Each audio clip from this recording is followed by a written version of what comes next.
ভালো করাটা আমাদের জন্য অত্যন্ত জরুরি, স্পেশালি ঘরের মাটিতে। কারণ আমি একথার আগেই বলেছি যে শ্রীলঙ্কার সঙ্গে গত বছর এবং সাউথ আফ্রিকার সঙ্গেও গত বছরে আমরা ভালো করতে পারিনি আমাদের ঘরের ম্যাচগুলোতে। তো কাজেই টেস্ট ফর্মেটে এই সাদা বল থেকে ফেরত এসে লাল বলে ঢুকছে বাংলাদেশের ক্রিকেট।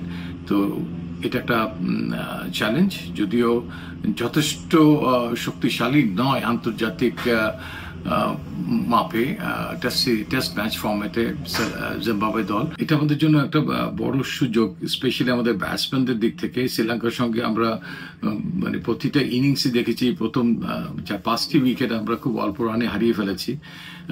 সাউথ আফ্রিকার সঙ্গেও ঠিক যথেষ্ট উজ্জ্বল ছিল না। তো সেটাকে মেরামত করার জন্য আমাদের কাছ থেকে দলের কাছ থেকে আমাদের যে প্রত্যাশাটা থাকবে যে জিম্বাবুয়ে সিরিজে এই সমস্ত যে ভুল ত্রুটিগুলো আমরা করেছিলাম ব্যাটিং বোলিং অল অ্যাসপেক্টে, সেগুলোকে পুনরুদ্ধার করা, তাদের কনফিডেন্সটাকে রিবিল্ড করা, এবং সেটা খুবই জরুরি শ্রীলঙ্কার সঙ্গে আমাদের পরবর্তী এওয়ে টেস্ট সিরিজটা খেলার আগে।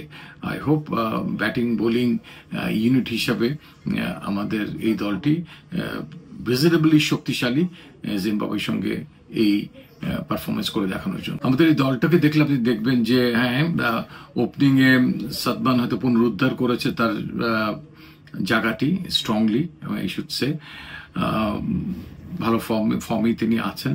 কিন্তু আনফর্চুনেটলি জয় এবং জাকির হাসানের জন্য একটা বড় সুযোগ, আই শুড সে তাদের প্রতি আমরা আস্থা রাখছি যে তারা বিগত বেশ কিছু টেস্ট ম্যাচে দলের সঙ্গে ছিল।